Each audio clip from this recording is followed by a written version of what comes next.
Hello everybody, I am Stephanie. I'm the dyer behind Blackbird Sycamore Yarn, and today I'm here to share with you what I'm working on, my crafting and knitting, a little bit of sewing, and just share with you what's going on, in my crafting life.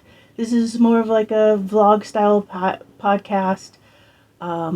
If you notice, this time I'm going to try and take it in smaller clips, just each thing at a time, so that I can mash it all together.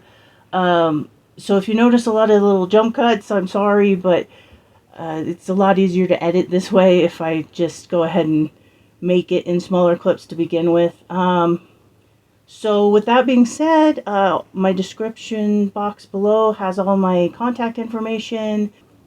So with that being said, let's dive into it and let's see what I've got to show you today. First things first, let's talk about the what I'm wearing segment. This is the, I always say it backwards, it's the boot weather sweater. It's a colorwork pattern. It's very easy, very simple, fast to knit up in worsted weight. It's a pattern by Trysten Molina, who is the dyer of Hoard yarns. I love this pattern so much. It is so good. It's very size inclusive. I didn't even make the biggest size, and it is just swimming on me. It's more of like almost like a swancho type sweater. And I didn't include as much positive ease as what it grew when I washed it. It is awesome. I've worn this sweater a lot. It's very comfy, cozy. It's got the drop shoulder, drop sleeve, and then it just comes out straight. But because it is so much positive ease, you don't really need very much sleeve shaping at all. And it's got this awesome ribbing that goes, that's like 5-6 inches of ribbing. I love it. I love the look of it. The color work was super simple and easy. I kind of wish I had chosen some more higher contrast colors, but this is what I had in my stash at the time, and I think it worked out beautifully. The yarn I used is from Hobby Lobby. It was in my stash, so don't judge, but it's a Hobby Lobby yarn. I forget the name of it, but their yarns changed so much it probably isn't even out there anymore. But it had a lot of different colorways that kind of went together, and I had bought a bunch just thinking, like, I think I bought 2 balls of each of the main colors,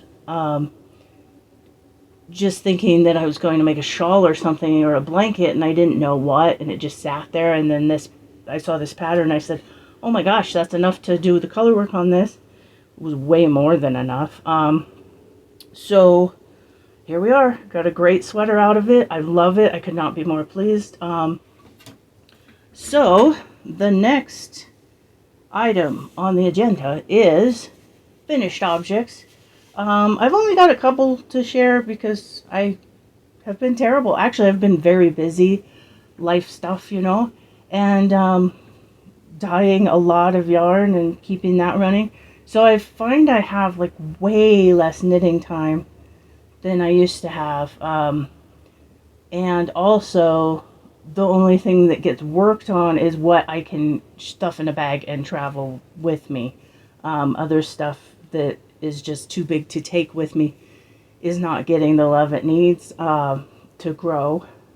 If you love something, it'll grow.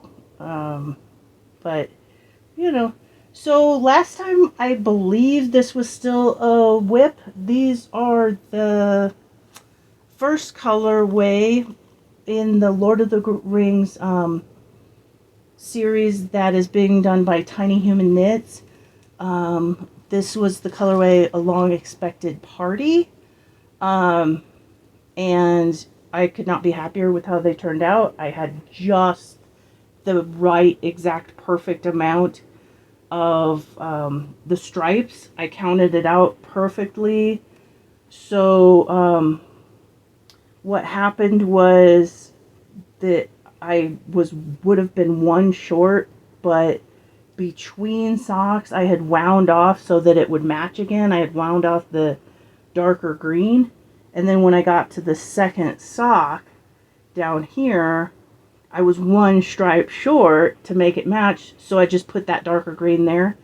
And it's, there's a like a spruce dark green blue, and then the like green, and then the light green, and so it's just one shade less. Like, I skipped a stripe because I took some off of the beginning of the ball to start and then added it to the end, and it worked out perfectly. I did kind of shorten the toe by like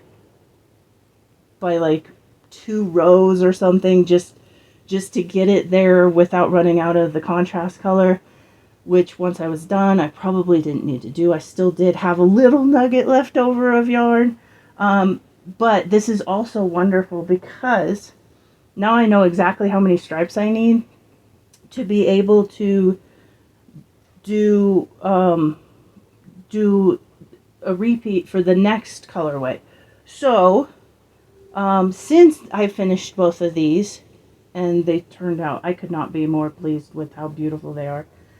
Since I finished both of those, I've managed to snag the subsequent colorways that have come out. She's putting out one a month, but I'm slow at knitting and also at podcasting, apparently.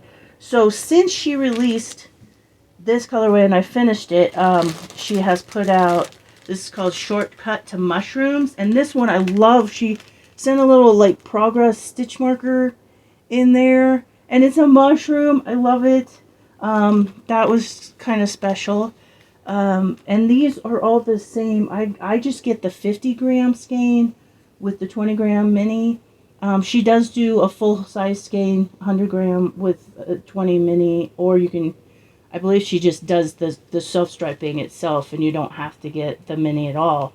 But this is perfect because if I get a 100 gram mini, I usually use somewhere between 40 to 60 grams for my own socks.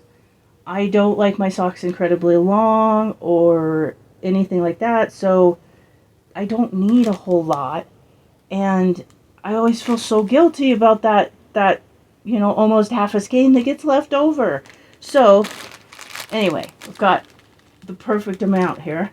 So we've got a Shortcut to Mushrooms, which is the February colorway. Then March was called If You Want Him, Come and Claim Him. This month, April, I could not be more pleased. This is the Balrog of Morgoth. So it's got the fiery reds and yellows, and then grays and blacks with a black mini. I kind of want to go out of order to skip to the April one, but so this probably wasn't even started yet. These are the coolest new pair of socks. These are my Red Room colorway, which is inspired by the Red Room from Twin Peaks. When Agent Cooper goes into that like dream state with the dancing dwarf and the giant and people are speaking in reverse. It's a very crazy kitschy show with like a cult following from, I believe it came out in 1990. It's not self-striping, it's like space-dyed, so it's self-patterning, I guess you would say. So you've got red, gray, black, a little bit of white in this cool pattern. The pattern I used for this particular sock is my Houndstooth Heels sock pattern. It's on Ravelry for free if you want to try it out. I think I have 3 different sizes for it. I know I have 3 different sizes, like small, medium, large, like every other sock pattern out there. So it's cuff down, 2x2 rib, vanilla stockinette, and then this houndstooth slip stitch heel. It's the same as a Eye of Partridge heel, but the way you stagger the colors of yarn, it gives it almost a houndstooth appearance on the patterning. I like this heel myself. I think it wears a lot better because it's flatter, so it doesn't like snag and catch and stuff. It almost kind of like felts to itself as the socks wear. I've had a lot of success with that. So this is the contrast color here is black #1, which is more of a dark gray black, and then the red splashes in here is a little scrap of Ardent, which is a bright red colorway that I have right there. So I guess that's all there is really to say about these. They fit perfectly. I love them. I've just been waiting to wear them until after I show them off on the episode here. So now I have a new pair of socks. I can't wait. The last finished object I believe I have as far as knitting are these, which probably just like don't look like anything on screen because they're so dark. This is a dark brown called coffee black, and it's just a very dark tonal brown that it's on my super sock base. These are fingerless mitts that were requested by a friend of mine. She is an amazing person, and she's just like so strong and so brave, and she said she's going to Comic-Con, and she wanted to make she wanted some wristers to go under gauntlets for her Wonder Woman costume. So it's by Becky Greene, and I just have the chart. I stole the chart from, they're called Diana Prince socks. Diana Prince is Wonder Woman, in case you don't know that. She's got this beautiful cable, well, kind of like a twisted stitch, not even really like a cable.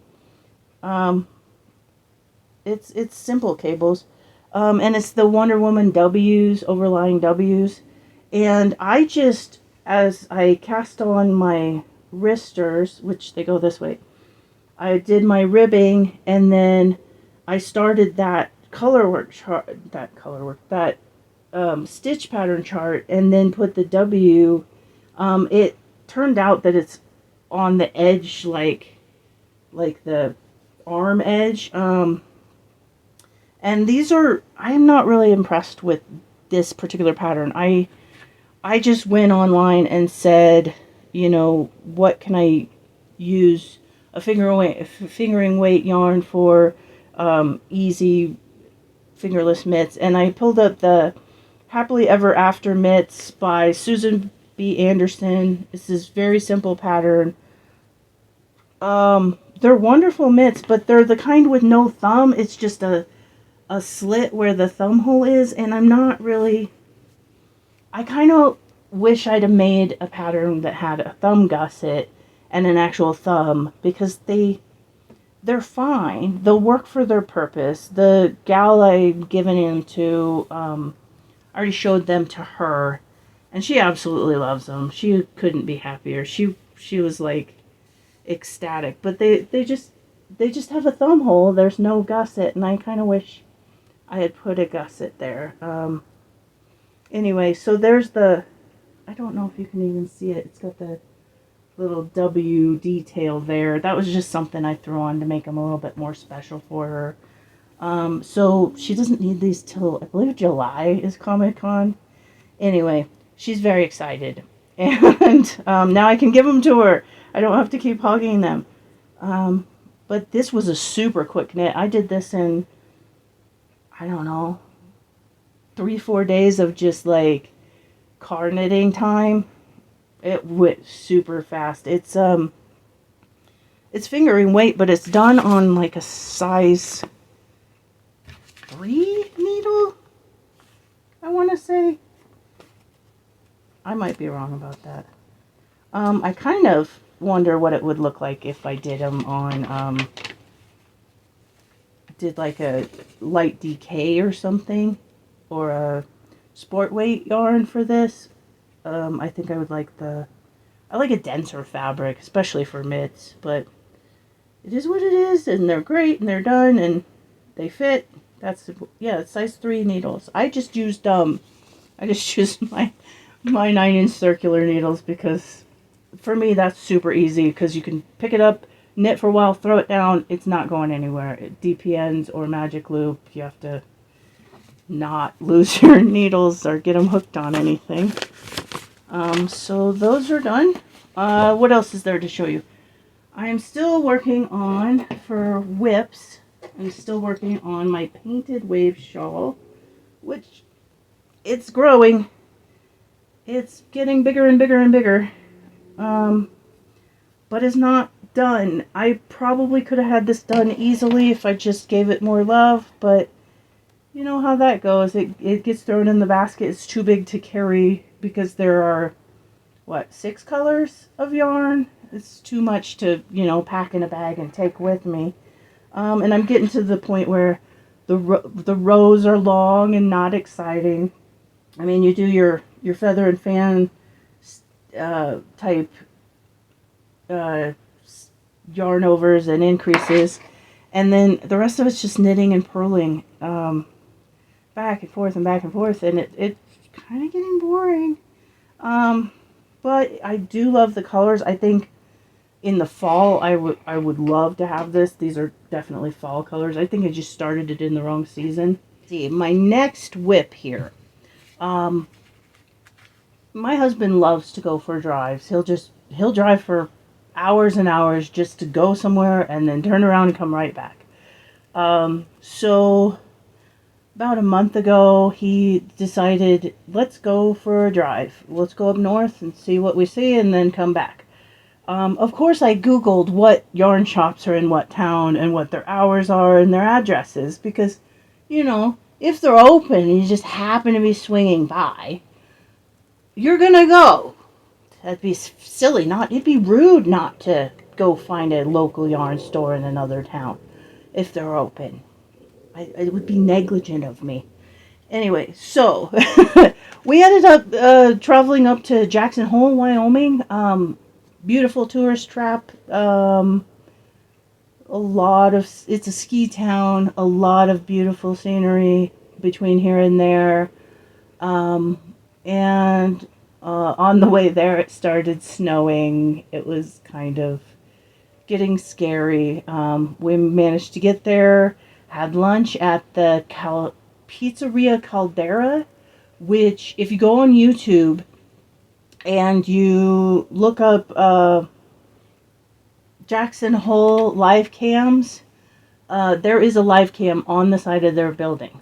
So we went to Jackson, we went through Laramie, and got out of the car at we left in the middle of the night. So it was 3 a.m. or something, and we go to Laramie and get out in front of their live webcam and load it up on our phones, and we're waving at the webcam and taking a screenshot of ourselves waving at the webcam.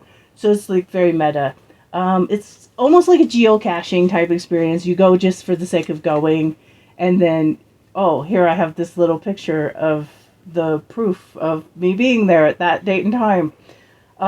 So we went through Laramie in the middle of the night and waved at the webcam, and then we went through up to Jackson Hole, and it was snowing, but it was so pretty. We got there and we went to the yarn shop up there. They have a yarn store in LYS called Knit on Pearl, and it's a cute little shop just packed with all the goodies of yarn and all of the things that you could possibly ever want. And the owner was wonderful, and she let me wander back and forth, because when I go into a yarn shop, it's literally a once or twice a year thing for me. So by the time I go, it's usually on a whim. I have no idea what I'm shopping for. I'm pulling up my Ravelry queue, and, you know, looking at my stash and saying, what can I make with this and that, and what do I need? So I'm kind of that annoying customer that's there for 2 hours just to buy a couple skeins of yarn. But the owner was wonderful. She helped me. I kept cycling back around. They had a display of fingering weight singles yarn, which I've never worked with singles yarn. I have 2 skeins of singles yarn in my stash that came from a friend, and it's just beautiful, and I love it, but I don't want to waste it. And also, I'm kind of concerned, like, is it the same as a sock yarn? You know, a sock yarn, you can bully it into being whatever you want it to be, whether it be a sock, a shawl, a sweater. It's going to hold up to that abuse. Singles weight yarn, I never was quite sure.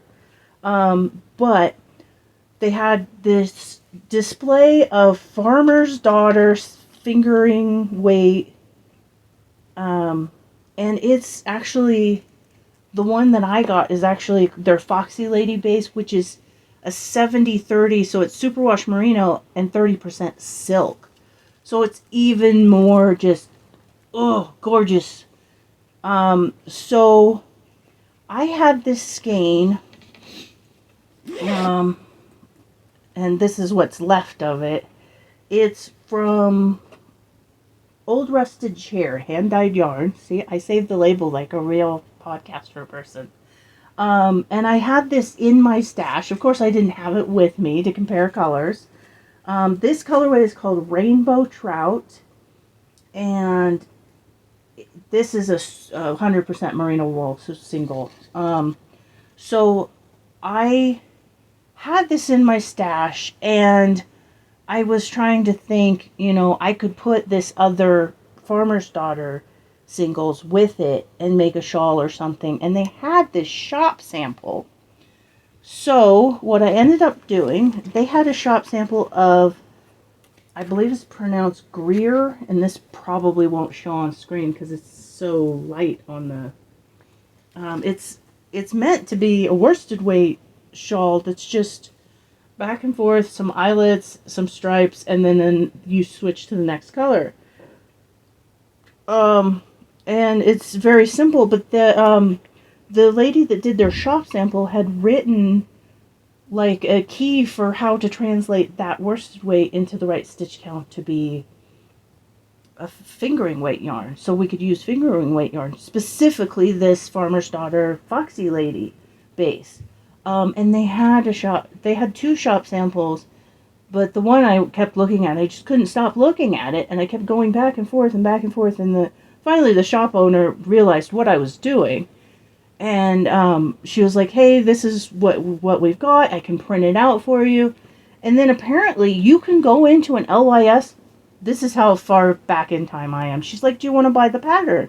And I'm like, no, I'll just buy it on Ravelry when I get home, so it'll be in the library, and, you know, I can just print it out however many times I want. And she says, yes, you can buy that from us, but it still goes through Ravelry, and you get it in your library just like a normal pattern. I was like, okay, this I've never heard of. I feel dumb. Please do that. So she hooked me up with the pattern. She also printed it out. She printed out the instructions that the lady had done so I could use fingering weight. It was perfect. And then she helped me match from a picture on my Ravelry stash of the yarn that I had, the Old Rusted Chair. She helped me match these other 2 from Farmer's Daughter. So this dark purple, oh, it's so gorgeous, is called Player's Ball, and it's just magenta purple yumminess. And then the other color that kind of goes with almost too perfectly with it is called Heartbreak Hotel, like Elvis. So these 3 colors, they looked better in the skeins, but you know, I couldn't wait. Like I had to skein them up and start using them pretty quickly. So these 3 colors were just such a perfect match. And I'm so grateful that she took the time with me to help me pick them out and hem and haw and decide.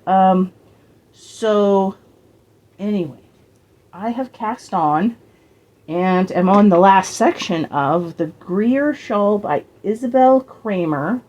I believe these are size 5 needles. Yeah, size 5 needles. I don't know what brand they are. They are nothing fancy. They're probably the ones they have at Joann's. Susan Bates. That's kind of what the cord looks like to me. Anyway, so this is a triangular shawl, and it's almost an I-cord edging. You just slip one stitch, and then you slip another stitch on the way back, so it ends up with an I-cord edging.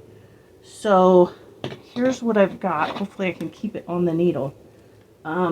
It's grown already. So we've got the player's ball in the purple, and then it kind of stripes and fades into the rainbow trout, and then that stripes and fades into the Heartbreak Hotel. So I'm on the Heartbreak Hotel color.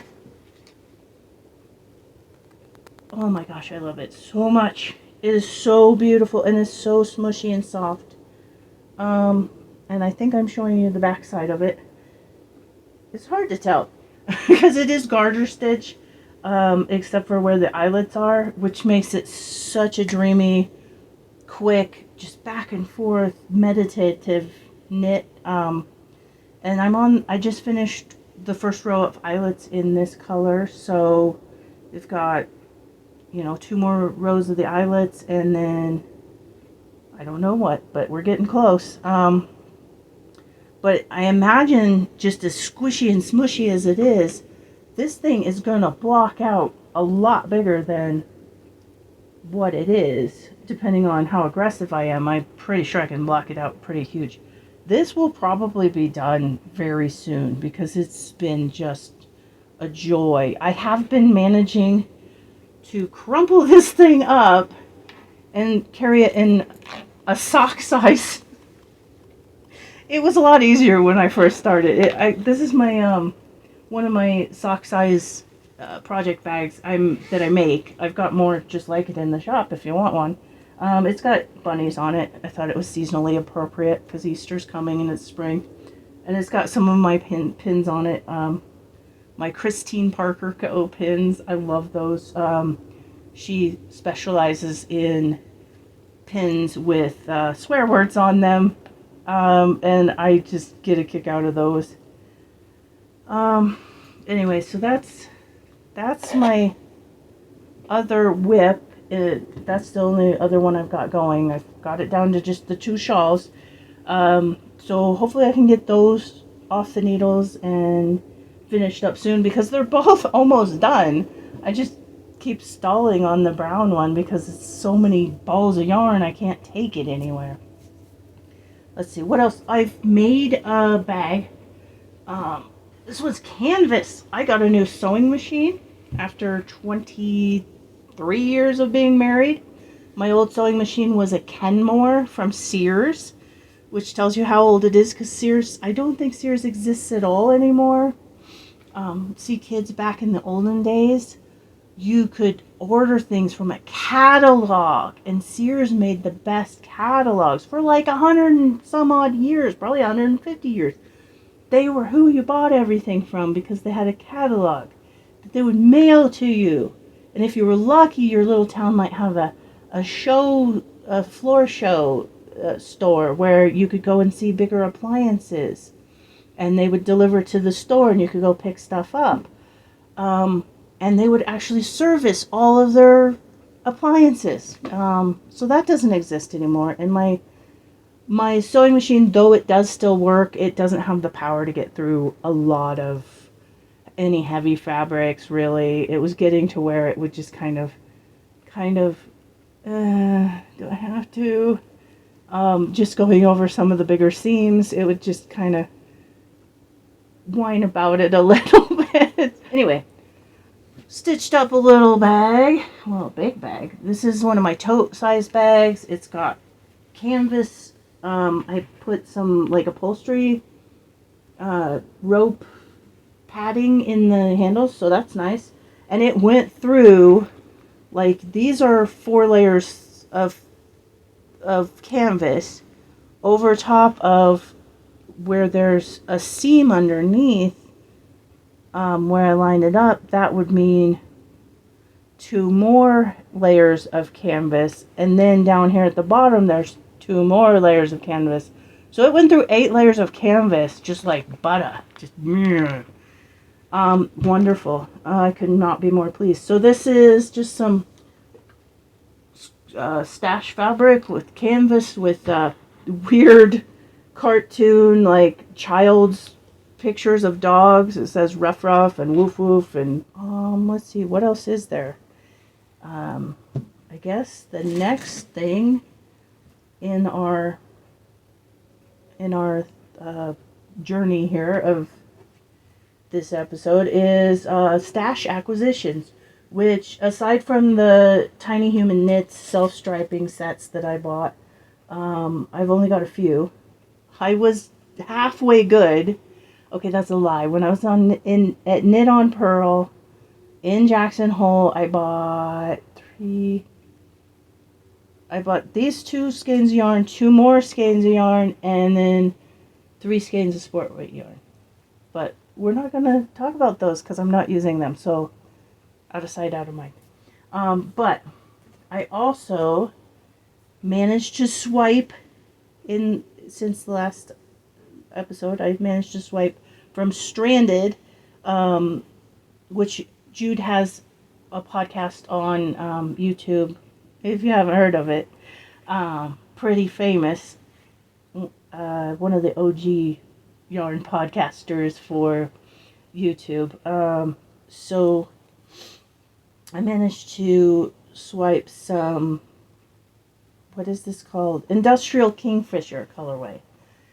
This is the BFL nylon fingering base. I don't care what base it was on. I just wanted it. I have always wanted some of this colorway. I could not be more pleased with it. It is so gorgeous. These speckles are divine. I just love the balance of the bluey green and then the rusty colors. I think that's just ingenious. It's very well done. And then since I was paying for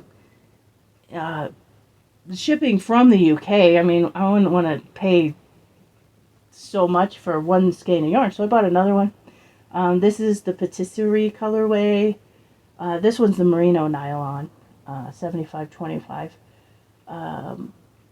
And it is just beautiful. It's probably reading as white mostly on the screen, but it is like a pale, very subtle peachy base with these gorgeous speckles that I just can't even. I want them. I want everything in those speckles. So that's a very exciting thing. It's like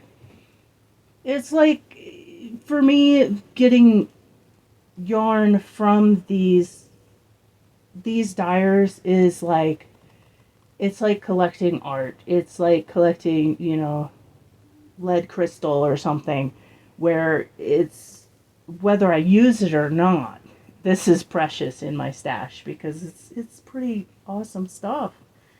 And then the other thing I got was some more from Goosey Fibers because I have an addiction, okay? So I managed to pick up a full skein of the Falcor colorway, which I've been kind of wanting to do since I got a set of minis that had it in it. It's just a beautiful purpley, bluey, browny. It's just beautiful. Oh, so soft. And then I got a half skein, a gosling of the Rotten Miracles colorway, which is beautiful. I honestly think I'm just going to have to make a sweater or some sort of very large project that's all Goosey Fibers because I keep collecting more and more from her shop. So that's it for the stash acquisitions I have to show. I do have some things to show. I was up all night last night. I work night shift normally as a nurse. So on my days off, or my weekends off. That's when I get dyeing done, is in the middle of the night. Also, nobody needs to use the kitchen. That's a lie. Everybody needs to use the kitchen as soon as mom is dyeing yarn. Everybody. And they need to leave their dishes right in the middle of the dyeing zone. So annoying. Anyway, it's the joys of working from home. So, let's see. In my colorways, I have had Sweet Pea, which is a pinky, is it like a salmon orangey pink? And then I have Elated, which is a fluorescent. This was one of the colors in my Slipstravaganza shawl 2 years ago. And it's more of like a fluorescent orangey, pinky orange. So I expanded the orange colorways, added in Tangerine, which is like a creamy orange. And then I added in Coral, which is a lighter shade of those. So those I added to the shop within the last couple months. Within last night, I said, I've got pink. I've got pink out the wazoo. I've got rose and rose quartz and mauve, however you want to say it. But I said, I don't have pink. I have fluorescent orangey pink. So now I have fluorescent pink, which is so bright. It's pretty much dry. And then, since I had that, I kind of wanted to go at one in between. So I've got fluorescent pink and then fluorescent other pink, which would, look at this. You could make a very cool fade or stripes or something with just all these colors or individually. But I really love bright colors. It's like eye candy to me. It's like, when you get a piece of candy and you get that pop of sweet or sour or whatever, and it just sparks something in your brain and makes you happy, that's what color does for me. The right colors just can make or break my whole day. So dyed up this it's not quite fluorescent pink, but it's not quite blurred. It's more of a reddish fluorescent pink. And I really love this color. I don't know what I'm going to name it yet. But I also had bought some, what is this called? Mohair, silk mohair.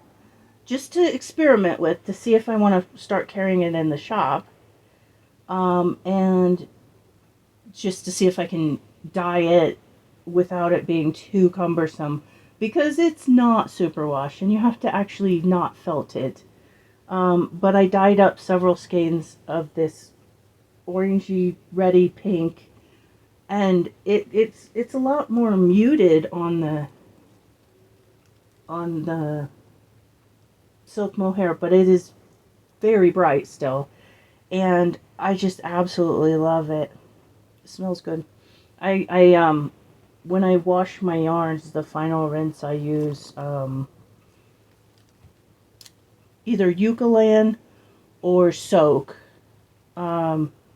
This time I used the Jasmine Eucalan, and that's my favorite one, I think. I haven't tried them all, obviously, because that would you have to what's the word? Pace yourself on these things, but I absolutely love that smell, and the smell also helps when you're knitting up a project. So I have never knit anything in just silk mohair. I've always held it double with fingering, except I did use a mohair nylon years ago, and I made like a little capelet thing, and it was like canary yellow, and it's in a drawer somewhere, and I've never once worn it, and I didn't enjoy the experience because it was scratchy. Merino or mohair nylon is scratchy. This is silk mohair. It is just divine.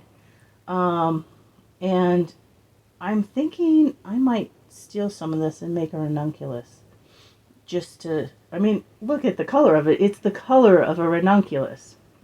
So, I might have to start one of those. Everybody and their brother has made one. So it's probably about time I get on it and get one started. And I would like to knit something besides shawls and socks. I realized I haven't knit anything besides socks and shawls in like a year. That's all I've been knitting. So I should probably knit a sweater, or, you know, I guess I've knit a couple hats in there.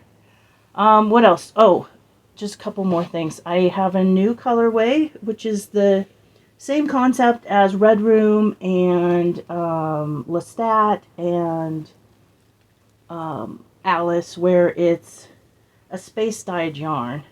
But it goes from this dark gray, dark green color, which is the same color. Oh, sorry, didn't mean to bump all of that stuff.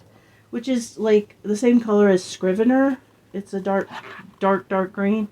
So it's very, very good to coordinate. Also, the fact that it has the dark black means it'll match well with any of my grays or my black #1.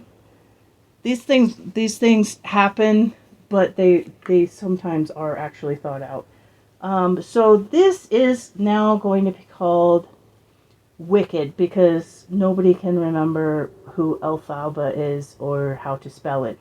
The Wicked Witch of the West. So I have the villains and vampires type idea, which is why I have Alice and Lestat, because they're both vampires from pop culture. And then you've got the Wicked Witch of the West. She's a villain. I love this just bright green. I might have to steal another skein of yarn from myself and knit up a shop sample. So this would essentially be the same patterning as this Red Room colorway, but it would be green instead of red. So I know how it's going to look or how it's going to turn out, but I kind of want to see how it's going to turn out. I just love it, and I love this just neon-y green that it hit. I could not be more pleased with how it turned out. So this is going to be called Wicked. It should be in the shop by the time this episode goes up.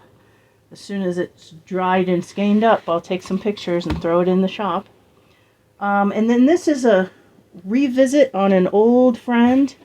This is one of my original colorways, one of my first colorways, and I just kind of I've been taking all my notes out of this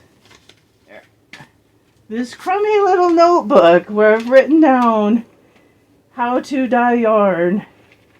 And, you know, I've got my drawings and my little things in there. And I took pretty detailed notes. But on the original, on the very first sets, I didn't actually write measurements on anything. Like, I was just like, put some orange sprinkles here and drew a little picture. I didn't know what I was doing yet. So now I have rewritten it and gotten a colorway that I'm very happy with. This is Timid, which is it's like a shy violet type color. It's a little bit grayed out, and it kind of makes it more subtle, but I left it with plenty of pops because I can't get enough of the colors. Let's see if I can do this one-handed. There we go. I usually use a warping peg from my what's it called? Loom, my weaving loom. I've you know, cannibalized the warping peg that you use when you're warping your loom, and that's what I use to twist my skeins on, so I can do it with one hand. But this is just beautiful. I can't get enough of it. It's pink, purple, a little gray, a little bit of like, there's a little bit of yellow in there to just kind of bring up the stage lights and give it some shine. And just tons of these darker speckles. And I just love this colorway. And I think I'm pleased with the new recipe. I did it several times so that I know that that recipe works. So I've been working on that process over the last few months. Just every time I dye, I try and rehash an old. There are a couple that I've not been able to hit again, and I think it was a matter of the mordant itself. When I first started dyeing, I didn't have a set amount of this is how much mordant you use for this much water and soak your yarn. A lot of times it was like, let's put some blue in this bucket and throw some yarn in and hope it sticks. And, and then you end up with these very cool, more muted colors because there isn't the mordant to draw it into the yarn. But it also kind of makes it impossible to redo if you've lost that. But, I've got over 100 colorways, so I think I'm doing okay as far as keeping track of what I had. I've got 2 that I haven't been able to remake. So anyway, I guess that's what I've got to share for this week. This week. It's going to be another month at least before you hear from me. I'm not that fast at making these videos. And I do apologize for that. It's not my forte. I'm a nurse. I'm a knitter. I like to color yarn. But I'm not at all a social media person or even a person that makes home videos. This is all new to me. So hopefully this video turns out better. Hopefully there's not as many focus issues. Please, please, please tell me I locked the focus before. And yeah, hopefully this whole thing will mesh together a lot better in a nice episode and won't be too long. So until next time, until you see me again, happy knitting, take care of yourselves, check in on everybody you love, and be kind to each other. Bye.